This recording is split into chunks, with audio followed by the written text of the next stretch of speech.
Welcome to another chilling tale from the shadows. I'm your guide into the darkness, and tonight we're stepping into one of the most terrifying true hauntings ever recorded, the nightmare of the Perron family in Harrisville, Rhode Island.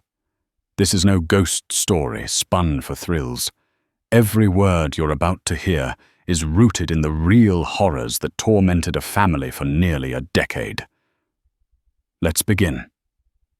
In the winter of 1971, Roger and Carolyn Perron, along with their 5 daughters, Andrea, Nancy, Christine, Cindy, and April, packed their dreams and moved into a 14-room farmhouse on Round Top Road in Harrisville, Rhode Island.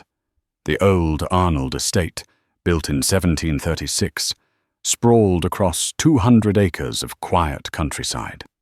To the Perrons, it was a fresh start, a charming home for their girls to grow up in. But the moment they crossed the threshold, something felt wrong. The air was heavy, like the house was holding its breath, watching them. Carolyn noticed it first. She'd sweep the kitchen floor, only to find small piles of dirt in the center, as if someone, or something, had undone her work. Her broom would vanish, reappearing in odd places. She'd hear scraping sounds like claws dragging across the kettle. But the kitchen was always empty. The girls, too, sensed they weren't alone. Andrea, the eldest, saw shadowy figures in her room at night, silent but staring. Cindy and April whispered about a little boy they called Manny, who'd watch them play but vanish when they looked too long. These weren't friendly spirits. The girls felt eyes on them, always. The house had a dark history. Carolyn dug into its past and learned it had belonged to one family for 8 generations. Many died horribly. Children drowned in a nearby creek. One was murdered, and several hanged themselves in the attic. The worst spirit, though, was tied to a name that chilled Carolyn's blood. Bathsheba Sherman.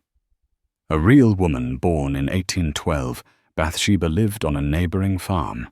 Local legend claimed she was a witch who killed a child in her care with a sewing needle to the skull. Though never convicted, the townspeople believed she'd sold her soul to the devil. Now her spirit lingered, and it hated Carolyn.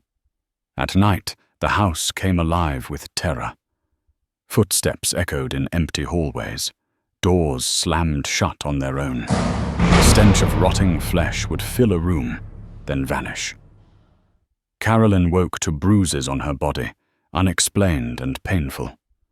Once, she felt a sharp, stabbing pain in her calf, like a needle piercing her flesh. When she looked, a puddle of blood pooled on the floor, but there was no wound. The girls heard whispers in their rooms, voices that weren't their sisters.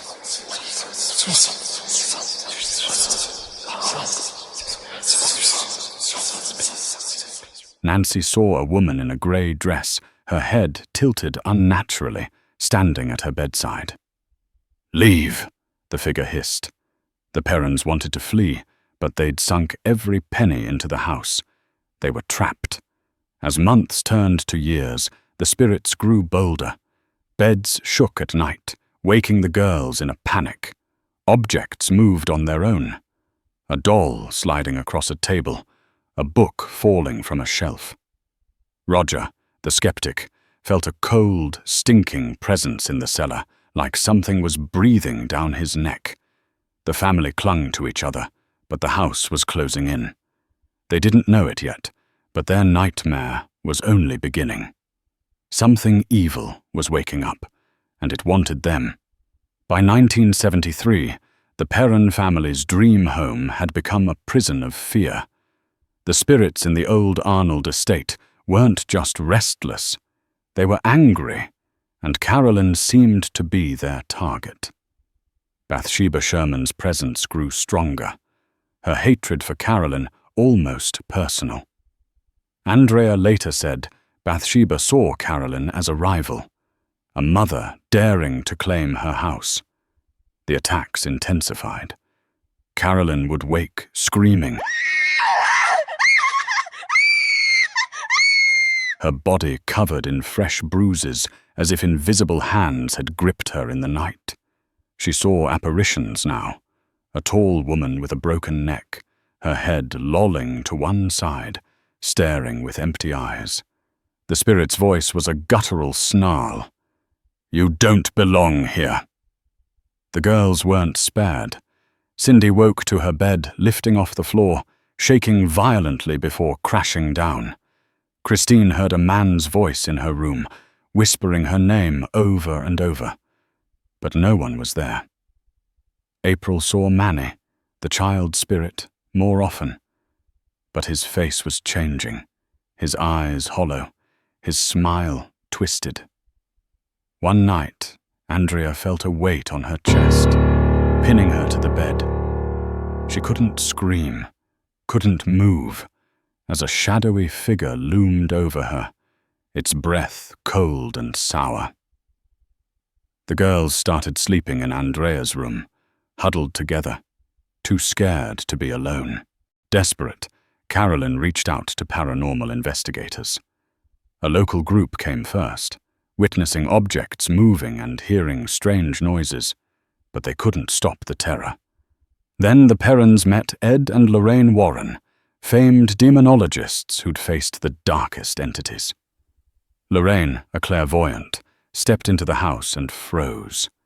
She sensed Bathsheba immediately, a malevolent force, not just a ghost, but something demonic. Lorraine warned the family. This spirit wanted to possess Carolyn, to break her and claim her soul. The Warrens conducted multiple investigations, but their presence seemed to enrage the spirits. During one visit, the house shook with loud bangs.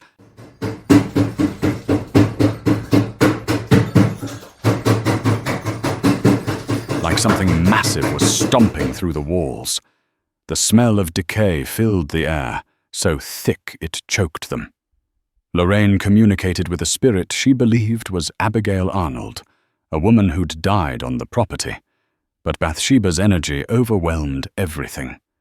The demonologist couple decided a séance was their only hope to confront the entity head-on. The night of the séance was a descent into hell. The family and the Warrens gathered in the living room, the air thick with dread. As Lorraine called out to the spirits, Carolyn's body went rigid. Her eyes rolled back, and she began speaking in a language no one recognized, her voice deep and unnatural. Andrea, watching in secret, saw her mother's chair lift off the ground, levitating before slamming back down. Carolyn's body convulsed, and she was thrown across the room, crashing into the wall. Andrea thought her mother was dead. For minutes, Carolyn lay unconscious, her face pale as death. When she woke, she was herself again, but shaken to her core.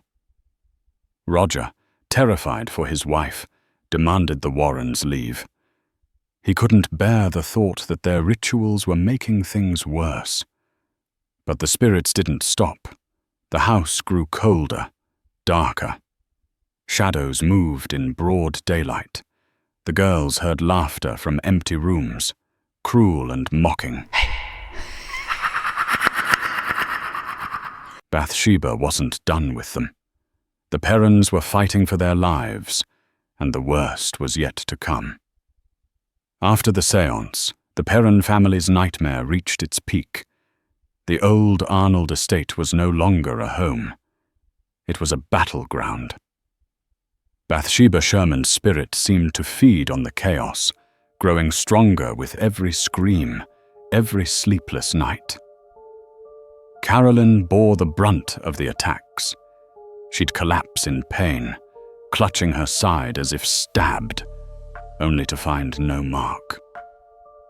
At night, she saw Bathsheba's twisted form at the foot of her bed. Her neck snapped, her lips curled in a hateful sneer. The spirit's whispers filled Carolyn's mind. This is my house. You will die." Carolyn's health deteriorated, her body wasting away as if the entity was draining her life.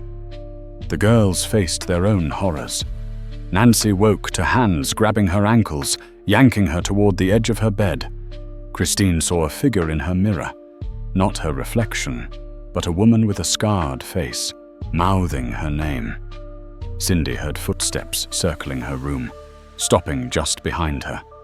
But when she turned, nothing was there. April's encounters with Manny turned sinister. The boy's spirit now lunged at her, his face contorted with rage. Andrea felt the house itself was alive, its walls pulsing with malice. The family barely slept, their nerves frayed to breaking. Roger, once a skeptic, couldn't deny the evil anymore. In the cellar, he felt a presence so vile it made his skin crawl, a cold, heavy force that seemed to want him dead. The central heating failed constantly, forcing him into the basement where the air reeked of death.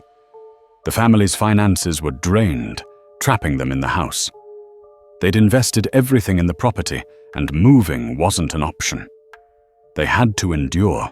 Andrea later wrote that not all spirits were evil.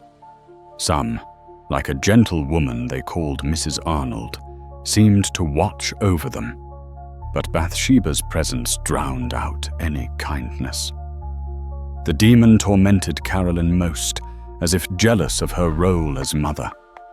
One night, Carolyn screamed so loudly the girls thought she was being murdered. They found her on the floor, clawing at her arms, swearing something was inside her.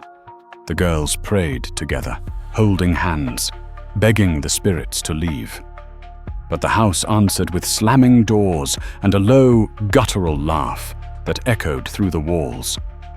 For 9 years, from 1971 to 1980, the Perrons endured this hell. They stayed because they had no choice, their love for each other, their only shield. Andrea said the spirits followed them even in their dreams, but the hauntings stopped when they finally moved in 1980. The moment they left the Arnold estate, the air felt lighter, the oppression gone. The spirits, it seemed, were bound to the house. The Perrons never forgot their ordeal.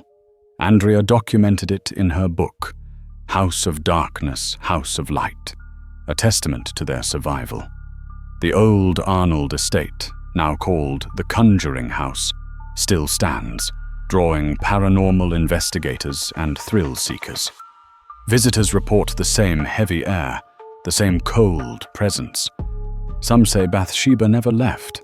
The Perrons escaped, but their story lingers, a warning that some houses aren't just haunted. They're alive with evil.